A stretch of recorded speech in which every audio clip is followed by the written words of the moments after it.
Okay, this is Yemen war, and Saudi Arabia getting involved in Yemen war.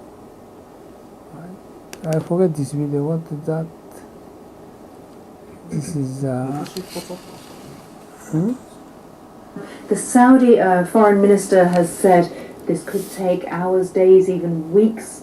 What do you think the intention is? When will it be mission accomplished? Not narration. You know, this one has to think of this in a more strategic way, in a more wider way, if you like. Saudi Arabia and the Gulf states, and mainly the Sunni Arab world, has been really feeling the pinch from their people because Iran has been trying and indeed succeeding in expanding its proxy wars in the Middle East, specifically in countries like Syria, for example, which is predominantly Sunni, of course, also in Lebanon, where I come from, also in Iraq, as we have seen, and now in Yemen. Now, Yemen is really the backyard of Saudi Arabia, and also it has the Bab al-Mandab, as you know, which a lot of the oil goes from. So this is a really important strait. Absolutely. Physically speaking, it can't be blocked. Absolutely. Also, it has the longest territory, you know, the border with Saudi Arabia. And Saudi Arabia is, of course, as we all know, is more or less the leader of that part of the world, together with Egypt.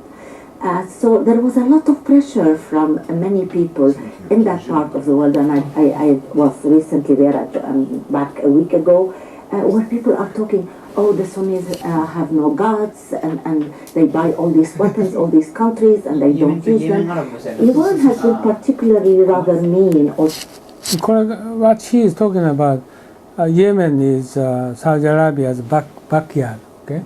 So they never discard Yemen.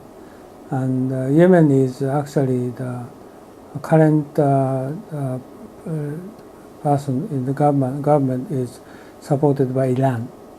And Saudi Arabia backing again former president to stable for the Yemen.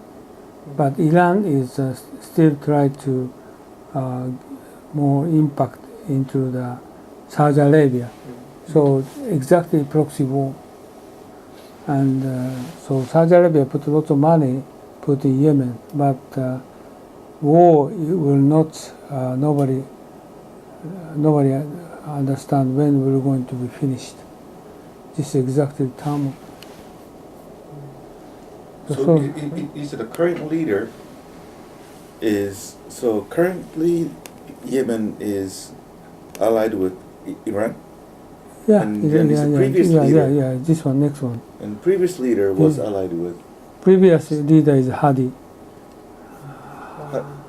Hadi.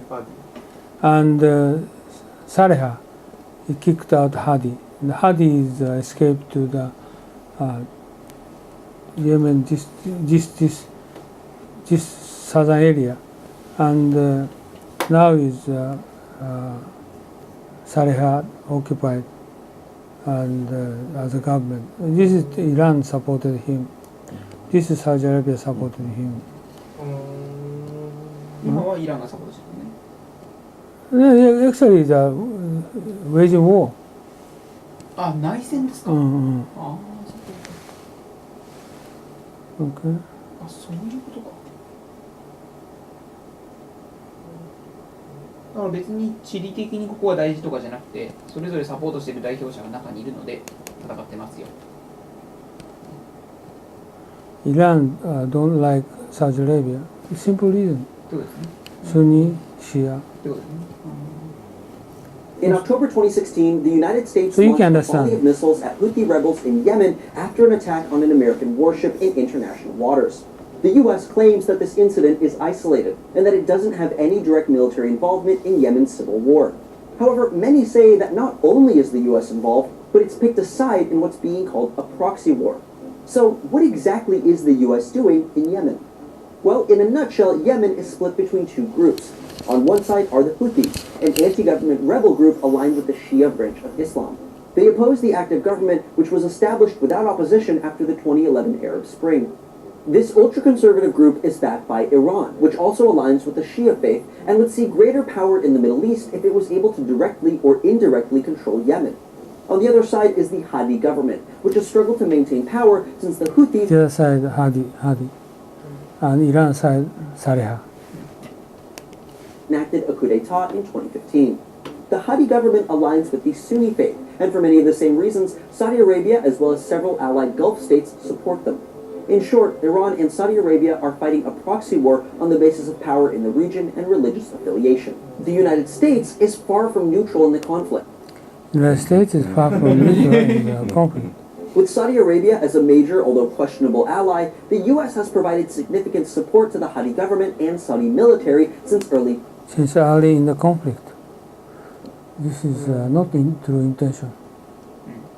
conflict in the form of weapons supplies, financial aid, and logistics. Yeah, support, but not through intention. The U.S. has performed its own airstrikes against al-Qaeda operatives in the country, as well as flown unmanned drones for surveillance and to stake out airstrike targets on behalf of Saudi Arabia.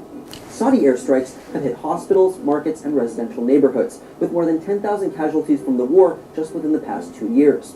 Doctors Without Borders has even been forced to withdraw from some Yemeni hospitals. Despite the fact that the U.S. government claims to only be providing enabling support to Saudi Arabia, many don't see a distinction between being a direct combatant or providing military support to direct combatants.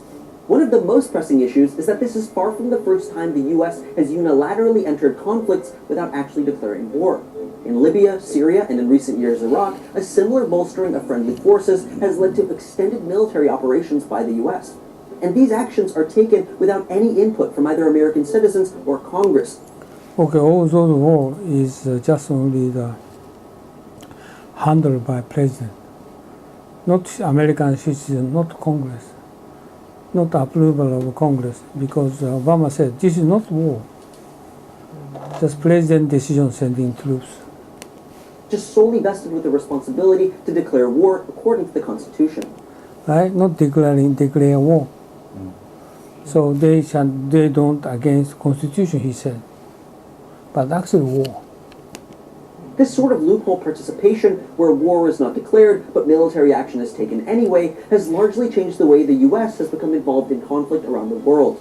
In and other So Trump is much